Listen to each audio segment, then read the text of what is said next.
તો નમસ્કાર ગુજરાત, સ્વાગત છે આપનું આજના તાજા નવા હવામાન સમાચારની અંદર। મિત્રો, આજના હવામાન સમાચારની અંદર વાત કરવાની છે તો ગુજરાતના વાતાવરણમાં શું દેખાઈ રહ્યું છે આવનારા દિવસોની અંદર ગુજરાતમાં કેવો માહોલ જોવા મળવાનો છે, વાતાવરણ કેવું જોવા મળશે તેના વિશે વિસ્તારથી મિત્રો વાત કરવાની છે આજના વિડીયોની અંદર। તેની સાથે મિત્રો બીજા નંબર ઉપર તમને જણાવવાનું છે તો અત્યારે ખાસ કરીને જે ઉનાળાની શરૂઆત થઈ છે તો આજે ગુજરાતના દરેકે દરેક ગામોની અંદર ઉનાળાની કેટલી ગરમી જોવા મળશે, સાથે જ માવઠાના કેટલા સંકેતો છે તેના વિશે વાત કરીશું।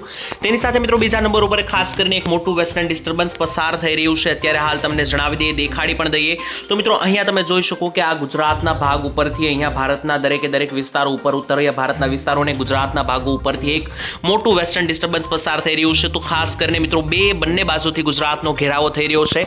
એક મિત્રો જોઈ શકો કે ઉપર ઉત્તરની બાજુથી એક વેસ્ટર્ન ડિસ્ટર્બન્સ છે, તો નીચે દક્ષિણીય બાજુથી મિત્રો અરબ સાગર અને બંગાળની ખાડીની અંદર એક મોટી વરસાદની સિસ્ટમ એક્ટિવેટ બની છે। તો આ બંનેનો ખતરો મિત્રો ગુજરાત ઉપર બનવાનો છે અને આવનારા દિવસોની અંદર ગુજરાતના કેટલાક ભાગોની અંદર કમોસમી માવઠાઓની આગાહીઓ પણ મિત્રો જારી કરવામાં આવી છે। તો કયા કયા ભાગોમાં કેવું વાતાવરણ જોવા મળશે, સાથે જ ગુજરાતના દરેક ભાગોની અંદર વરસાદો જોવા મળશે કે ગરમી, તેના વિશે પણ મિત્રો વિસ્તારથી આપણે માહિતી આપવાની છે। તો વિડીયો ખૂબ જ કામનો અને ઉપયોગી બનવાનો છે, તો મિત્રો વિડીયોને અંત સુધી ચોક્કસપણે નિહાળતા રહેજો, જેથી કરીને આ દરેક કામની અને ઉપયોગી જે માહિતી છે મિત્રો તમને મળી જાય। સાથે જ મિત્રો આ વિડીયોની અંદર આપણે જણાવવાનું છે તો ખાસ કરીને મિત્રો અત્યારે જે કાંઈ વરસાદીય સિસ્ટમો અત્યારે સામે આવી રહી છે તેને લઈને કેટલી અસરો ગુજરાતને થશે, તો બીજા નંબર છે સાથે જ ગુજરાતના કયા કયા ગામોની અંદર આવનારા દિવસોમાં કમોસમી માવઠાઓ જોવા મળવાના છે તે પણ વિસ્તારથી મિત્રો તમને સમજાવવાનું છે આજના આ મહત્વના વિડીયોની અંદર। મિત્રો વિડીયો ખૂબ જ કામનો અને ઉપયોગી રહેવાનો છે, તો વિડીયોને અંત સુધી જોતા રહેજો। અને હવે સમય બગાડ્યા વગર મિત્રો વિડીયોની શરૂઆત કરીએ। સૌથી પહેલા મિત્રો તમને ગરમી વિશે માહિતી આપી દઈએ। ગઈકાલે જે છે તે ગરમીને લઈને યલો એલર્ટ જાહેર કરી દેવામાં આવ્યું છે। મિત્રો તમે અનુમાન લગાવી શકો કે હજી ઉનાળાની શરૂઆત નથી થઈ તે પહેલા જ યલો એલર્ટ હવામાન વિભાગ દ્વારા ગુજરાત સહિત મહારાષ્ટ્ર, કર્ણાટક અને ગોવાના ભાગોમાં આપી દેવામાં આવ્યું હતું। તેનાથી મિત્રો તમે અંદાજો લગાવી શકો કે આવનારા ઉનાળાની અંદર જે છે તે કેટલી ગરમી પડશે, કારણ કે શરૂઆત પહેલા જો યલો એલર્ટ આપી દેવામાં આવ્યું છે તો જ્યારે મિત્રો ઉનાળો પીક ઉપર આવશે, એટલે કે સૌથી વધારે તીવ્રતા ઉપર આવશે, ત્યારે રેડ એલર્ટ પણ આપવામાં આવશે, જેને લઈને આ વર્ષે જે છે તે મિત્રો 46 થી લઈને 47 ડિગ્રી સુધીના ટેમ્પરેચર એટલે કે તાપમાનો જોવા મળી શકે છે। ઉનાળા વિશે મિત્રો વિસ્તારથી આ વિડીયોના અંતમાં આપણે માહિતી આપવાની છે કે આજે કયા કયા જગ્યા ઉપર કેટલા તાપમાનો અને કેટલા તડકાઓ જોવા મળવાના છે, તો તે મિત્રો અંતમાં માહિતી મેળવીશું। અત્યારે સૌથી પહેલા મિત્રો આપણે શરૂઆત કરીએ ખાસ કરીને લો પ્રેશર સાથે, અને જે મિત્રો એક વેસ્ટર્ન ડિસ્ટર્બન્સો પસાર થઈ રહ્યા છે તેના વિશે તમને સમજાવી દઉં। સૌથી પહેલા મિત્રો તમને જણાવું છું કે વેસ્ટર્ન ડિસ્ટર્બન્સ કેને કહેવામાં આવે છે। તો મિત્રો જે અમેરિકા બાજુના જેટલા પણ દેશો છે ત્યાંથી મિત્રો એક વરસાદીય સિસ્ટમો પસાર થતી હોય છે અને લગાતાર મિત્રો જે છે તે વેસ્ટ દિશા તરફથી ઈસ્ટ દિશા તરફ આવતી હોય છે, તેથી જ તેને નામ આપવામાં આવ્યું છે વેસ્ટર્ન ડિસ્ટર્બન્સ, જેને ગુજરાતીમાં પશ્ચિમી વિક્ષેપ કહેવામાં આવે છે। તો આ પશ્ચિમી વિક્ષેપ મિત્રો અમેરિકાના બાજુના દેશો તરફથી જોઈ શકો કે અત્યારે ભારત ઉપર પસાર થઈ રહ્યો છે। તેમાં પણ મિત્રો તમને ઝૂમ કરીને ગુજરાતના ભાગો દેખાડી દે તો જોઈ શકો કે ઉત્તરીય ગુજરાત ઉપરથી મિત્રો આ વેસ્ટર્ન ડિસ્ટર્બન્સની લહેરો જે છે તે પસાર થઈ રહી છે અને આ લહેરોને કારણે જ ગુજરાતના ભાગોમાં આ વેસ્ટર્ન ડિસ્ટર્બન્સોને કારણે આવનાર દિવસોમાં ઝાપટા અને વરસાદનું વાતાવરણ જે છે તે મિત્રો બનતું જોવા મળવાનું છે। તેને લઈને કેટલી અસરો ગુજરાતના ભાગમાં થશે કે નહીં તે જાણવી મહત્વની રહેવાની છે, કારણ કે આ જેટલા પણ વેસ્ટર્ન ડિસ્ટર્બન્સો અહીંયા તમને દેખાડી રહ્યા છે આ મિત્રો દરેકે દરેક જે મિત્રો આ વેસ્ટર્ન ડિસ્ટર્બન્સોની લહેરો અત્યારે અહીંયા તમે જોઈ રહ્યા છો તેને લઈને ખાસ કરીને સારી અસરો ગુજરાતના ભાગોમાં જોવા મળવાની છે।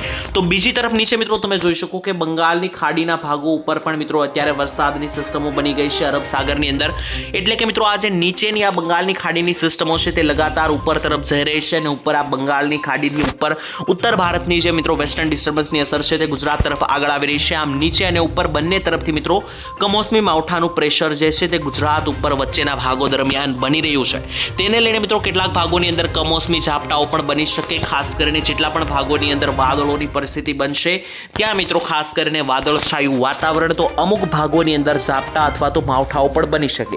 તો આવો મિત્રો એક પછી એક હવે જાણી લઈએ કે ગુજરાતના કયા કયા ગામડાઓની અંદર ઝાપટા જોવા મળશે કે કયા કયા ભાગોની અંદર માત્ર ને માત્ર વાદળછાયું વાતાવરણ જોવા મળશે। તો મિત્રો તમને દેખાડી દે કે અત્યારે ભારતના મોટા ભાગના રાજ્યો ઉપર વાદળછાયું વાતાવરણ દેખાઈ રહ્યું છે અને ભેજનું પ્રમાણ વધી રહ્યું છે, કારણ કે જે વેસ્ટર્ન ડિસ્ટર્બન્સની લહેરો મિત્રો આ રીતની પસાર થઈ રહી છે ગુજરાત અને ભારતના વિસ્તારો ઉપરથી, તેને અસરને પગલે અત્યારે સમગ્ર ભારતની અંદર મિત્રો જોઈ શકો આ રીતનું વેસ્ટર્ન ડિસ્ટર્બન્સ પસાર થઈ રહ્યું છે। તેથી દરેકે દરેક ગામડાઓની અંદર દરેકે દરેક રાજ્યોની અંદર વાદળો સારી કક્ષાના દેખાઈ રહ્યા છે। તો ખાસ કરીને ગુજરાતની વાત કરી લે કે કયા કયા ભાગોની અંદર ઉત્તમ કક્ષાના વાદળો દેખાઈ રહ્યા છે, કયા કયા ભાગોની અંદર વાદળોને કારણે વરસાદીય માહોલ પણ બની શકે તેના વિશે જાણી લઈએ.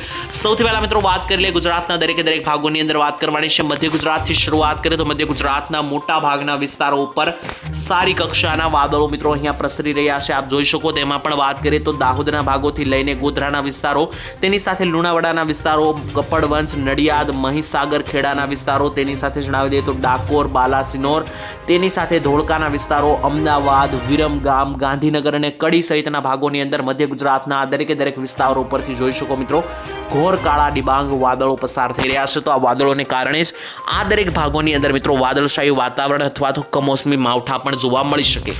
ત્યાંથી ઉત્તર ગુજરાતની વાત કરીએ તો 4 મિત્રો જિલ્લાઓ છે ઉત્તર ગુજરાતના: મહેસાણા, બનાસકાંઠા, સાબરકાંઠા અને પાટણ. તો આ 4 જિલ્લા ઉપરથી સારી કક્ષાના મિત્રો વાદળો પસાર થવાના છે વેસ્ટર્ન ડિસ્ટર્બન્સની અસરોને કારણે, જેને લઈને આ ભાગોની અંદર મિત્રો જે છે તે આપણને અમુક ભાગોની અંદર સારા એવા વરસાદી વાતાવરણ જોવા મળી શકે, તો માવઠાઓ પણ બનતા જોવા મળી શકે છે. તેના વિશે મિત્રો જાણી લઈએ કે કયા કયા ભાગોની અંદર માવઠાઓ બની શકે. તો ખાસ કરીને વિસ્તારો વિશે વાત કરીએ તો મોઢેરાના વિસ્તારોથી લઈને મહેસાણા, વડનગરના વિસ્તારો, ચાણસમા, પાટણ, રોડાના વિસ્તારો, રાધનપુર, હારીજ, સિદ્ધપુર લાગુના વિસ્તારો. ત્યાંથી મિત્રો આગળ વધીએ તો ખાસ કરીને સાંતલપુર, રાધનપુરના વિસ્તારો છે. ઉપર આગળ વધીએ તો થરાદના વિસ્તારો, તેની સાથે ઉપર મિત્રો જોઈ લઈએ તો થરાદથી ઉપર ડીસા, ભાટસણ, ધાનેરા પંથક, આબુ અંબાજીના રોડ. ત્યાંથી નીચે આવીએ તો મિત્રો ખેડ બ્રહ્માના વિસ્તારો, નીચે આવે તો ઈડર, ડુંગરપુરના વિસ્તારો, મોડાસા, પ્રાતિજ, અરવલ્લી, પંચમહાલ. તો ઉત્તર ગુજરાતના મિત્રો ટૂંકમાં આ દરેક જેટલા પણ તાલુકાઓ આવી રહ્યા છે તેના ઉપર આ મિત્રો અસર થવાની છે, ખાસ કરીને વેસ્ટર્ન ડિસ્ટર્બન્સની. તેને લઈને અમુક ભાગોની અંદર ઉત્તમ કક્ષાના માવઠાઓ અથવા તો જે છે તે ખાસ કરીને તમને ઝાપટાઓની લહેર જે છે તે મિત્રો જોવા મળી શકે, ખાસ કરીને વેસ્ટર્ન ડિસ્ટર્બન્સોની અસરને કારણે. ત્યાંથી આગળ વધી અને વાત કરી લઈએ દક્ષિણ ગુજરાતની. તો દક્ષિણ ગુજરાતના સુરત ઉપરના જેટલા પણ વિસ્તારો છે, જેમ કે ખાસ કરીને વ્યારાના વિસ્તારો, સુરત, કોસંબા, વાંકાળ, ઉમરપાડા, ડેડિયાપાડાના વિસ્તારો, ત્યાંથી ઉપર ભરૂચ, અંકલેશ્વરના વિસ્તારો, ત્યાંથી પણ ઉપર જઈએ તો જંબુસર, વડોદરાના વિસ્તારો, ત્યાંથી ઉપર ખંભાત, બોરસદ, આણંદ, તારાપુર, બોડેલી, છોટાઉદેપુર, તેની સાથે ચાંપાનેર સહિતના ભાગો.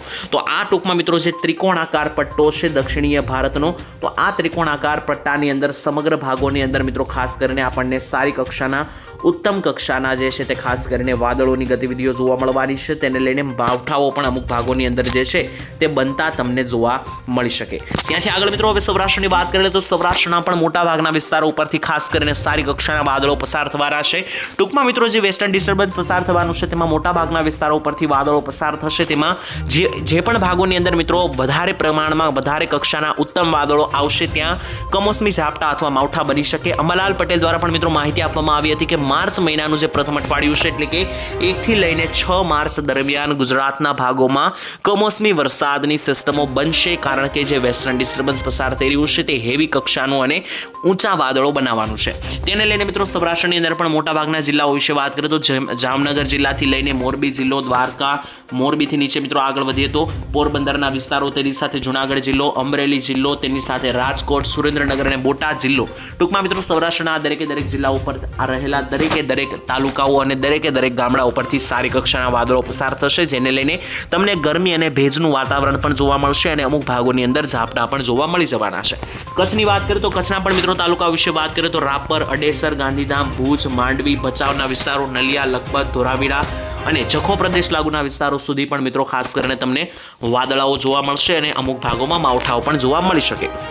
તો હાલ મિત્રો વરસાદ અને માવઠાઓને લઈને માહિતી અહીંયા પૂર્ણ થાય છે. ત્યારબાદ હવે આજની મિત્રો ગરમીની માહિતી મેળવેલ કે આજે ગુજરાતના ભાગોમાં કેટલી ગરમી અને તડકા પડવાના છે. ટેમ્પરેચર વિશે વાત કરીએ તો અહીંયા વિન્ડલીના માધ્યમથી મિત્રો એપ્લિકેશનના માધ્યમથી, સેટેલાઇટના માધ્યમથી જેટલી પણ ડિગ્રી દેખાઈ રહી છે તેના વિશે વાત કરીએ તો આજે મિત્રો બપોરના 2 વાગ્યાના સમયગાળા દરમિયાન દક્ષિણ ગુજરાતથી શરૂઆત કરીએ કે દક્ષિણ ગુજરાતમાં કેવું ટેમ્પરેચર દેખાઈ રહ્યું છે. તો વાત કરીએ મિત્રો દક્ષિણ ગુજરાતના વિસ્તારોથી તો સૌથી પહેલા વલસાડની અંદર સૌથી ઓછું ટેમ્પરેચર 32 ડિગ્રીનું તાપમાન દેખાઈ રહ્યું છે. ત્યાંથી ઉપર આગળ વધી તો આહવા, ડાંગ, નવસારી સુધી 37 ડિગ્રી, સુરત, વ્યારા, બારડોલીની અંદર 37 ડિગ્રીનું તાપમાન, તેની સાથે ઉમરપાડા, ડેડિયાપાડા, વાંકાળ, કોસંબા, ભરૂચની અંદર 35 ડિગ્રીના સરેરાશ તાપમાન. ત્યાંથી ઉપર આગળ વધીએ તો વડોદરા લાગુના વિસ્તારો, આણંદ, ખંભાત, બોરસદ, છોટાઉદેપુરની અંદર 35 થી 36 ડિગ્રીનું સરેરાશ તાપમાન નોંધાઈ રહ્યું છે. વાત કરીએ મધ્ય ગુજરાતની તો મધ્ય ગુજરાતની અંદર દાહોદ, ગોધરા, મહીસાગર, લુણાવાડા, કપડવંજ, નડિયાદની અંદર 33 થી 34 ડિગ્રીનું તાપમાન, સાથે જ અમદાવાદ, વિરમગામ, કડીની અંદર પણ 34 ડિગ્રીના સરેરાશ તાપમાનો દેખાઈ રહ્યા છે. ઉત્તર ગુજરાતની વાત કરીએ તો મહેસાણા, બનાસકાંઠા, સાબરકાંઠા અને પાટણની અંદર સરેરાશ 32 ડિગ્રીના આજે તાપમાનો જે છે તે દેખાઈ રહ્યા છે. કચ્છની વાત કરીએ તો કચ્છના જે નલિયા, માંડવી અને ગાંધીધામના વિસ્તારો છે કે જે દરિયાકાંઠે રહેલા છે ત્યાં 26 ડિગ્રીના તાપમાન રહેશે, જ્યારે જે રણ પ્રદેશ છે જ્યાં મિત્રો રણ આવેલા છે જેમ કે રાપર, ખાવડા, આડેસર, લખપત, ભચાઉ, ભુજ ત્યાં 33 ડિગ્રીના સરેરાશ તાપમાન જઈ શકે. વાત કરી લઈએ મિત્રો ત્યાંથી હવે સૌરાષ્ટ્ર વિશે, તો સૌરાષ્ટ્રની અંદર જે દરિયાકાંઠાના વિસ્તારો છે જેમ કે દ્વારકાના વિસ્તારો, મોરબીના વિસ્તારો, પોરબંદર ત્યાં મિત્રો 28 થી લઈને 25 ડિગ્રીના સરેરાશ તાપમાન, એટલે કે ત્યાં તડકા ઓછા પડશે. જ્યારે મધ્ય સૌરાષ્ટ્રના ભાગો છે જેમ કે રાજકોટના વિસ્તારો, બોટાદ, જુનાગઢ, અમરેલી, ભાવનગર ત્યાં 35 ડિગ્રીના તાપમાનો આજે નોંધાઈ શકે છે. તો આજ મિત્રો હાલ આજના હવામાન સમાચાર અહીંયા પૂર્ણ થાય છે. માહિતી તમને કામની લાગી કે નહીં કોમેન્ટની અંદર લખીને જણાવી દેજો. વિડીયો પસંદ આવે તો મારો વિડીયોને લાઈક, શેર અને સબસ્ક્રાઇબ કરી દેજો. સાથે જ તમારા મિત્રો સાથે આ વિડીયો શેર કરજો જેથી તે દરેક લોકોને પણ માહિતી મળી જાય. અને આ ચેનલ ઉપર પહેલી વાર આવ્યો તો ચેનલને સબસ્ક્રાઇબ પણ કરી લેજો. કાલે મળીશું નવા સમાચારમાં. ત્યાં સુધી રજા આપશો. ધન્યવાદ. જય માતાજી.